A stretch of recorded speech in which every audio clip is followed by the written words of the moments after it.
سب سے پہلے بات کریں گے سربراہ MWM نے کرم واقعے سے متعلق ملک بھر میں جاری دھرنے ختم کرنے کا اعلان کر دیا۔ علامہ راجہ ناصر عباس نے نیوز کانفرنس میں کہا تمام مظاہرین پرامن طریقے سے گھروں کو چلے جائیں۔ کرم سے متعلق فریقین نے معاہدے پر دستخط کر دیے۔ میرا مطالبہ ہے کہ فوری طور پر معاہدے پر عمل درآمد کیا جائے۔ امید ہے ایپیکس کمیٹی کے فیصلوں پر عمل ہوگا۔ جو بھی اس وقت دھرنوں میں بیٹھے ہوئے ہیں، میں آپ سے ریکویسٹ کرتا ہوں کہ جیسا کہ وہاں کے جرگے والوں نے بھی آپ کا شکریہ ادا کیا ہے اور دھرنا ختم کرنے کا کہا ہے، میں دھرنوں کے اختتام کا اعلان کرتا ہوں۔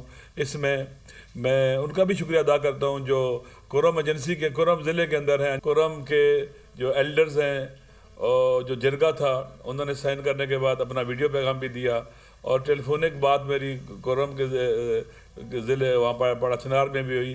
سب نے یہی کہا ہے کہ پورے پاکستان کے اندر اب دھرنے ختم کر دیے جائیں، اس لیے کہ انہوں نے اعلان کیا ہے کہ تقریباً سیچرڈے کو ایک بڑی کارروائی کی شکل میں غذائی اجلاس جائیں گی، 70-80 گاڑیاں ہوں گی، وہ بھی اس لیے کہ شاید 2 دنوں میں تیاری کے لگیں گے، 70-80 گاڑیوں پر جو سامان ہے وہ لے جایا جائے گا۔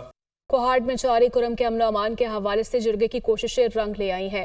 کرم میں فریقین قیام امن کے لیے جرگہ معاہدے پر رضامند ہو گئے۔ معاہدے کی کاپی دنیا نیوز نے حاصل کر لی ہے۔ مزید تفصیلات اس رپورٹ میں۔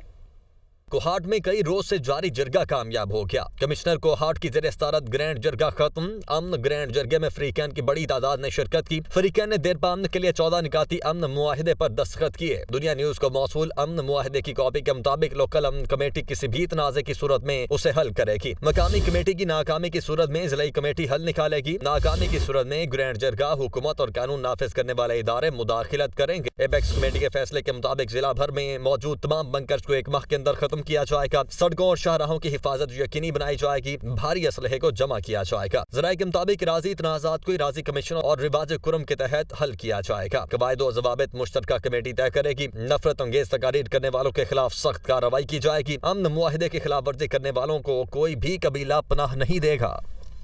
مشیر اطلاعات بیرسٹر سیف کہتے ہیں دونوں فریقین کے درمیان معاہدہ طے پا گیا ہے۔ فریقین معاہدے کی پاسداری کو یقینی بنائیں گے۔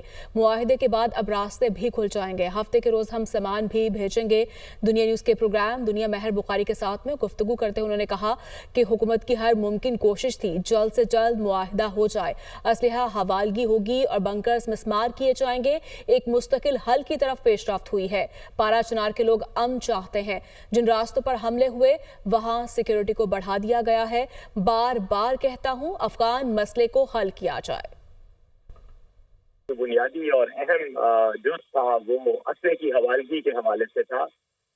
دونوں فریقین کے پاس جو بھاری اسلحہ موجود تھا اس کی حوالگی کی شرائط تھیں جن پر تھوڑا سا تعطل آیا معاہدے کو اس پہ دستخط کرنے کے حوالے سے، لیکن بہرحال آج دونوں پارٹیوں نے دستخط کر دیے ہیں۔ اب اسلحہ جو ہے وہ حوالے کیا جائے گا، سرنڈر کیا جائے گا۔ جو بنکرز ہیں وہ بنکرز مسمار کیے جائیں گے۔ میں سمجھتا ہوں کہ اٹس اے گریٹ اچیومنٹ، اور اب انشاءاللہ وہاں پر راستے بھی کھل جائیں گے، اور ہفتے کے دن ہم وہاں سے کانوائے زمین راستے کے ذریعے پارا چنار بھیجیں گے، جس میں خوراک، ادویات اور لوگ بھی ہوں گے، اور دیگر سامان جو ضروری سامان ہے وہ بھی ساتھ انشاءاللہ جائے۔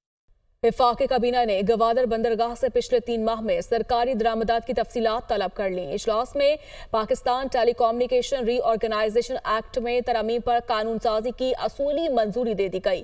زندگی بچانے والے میڈیکل آلات کی قیمتوں کی تعین کے لیے کمیٹی کی تشکیل 9 کی منظوری بھی دی گئی ہے۔ اسلام آباد سے یہ رپورٹ۔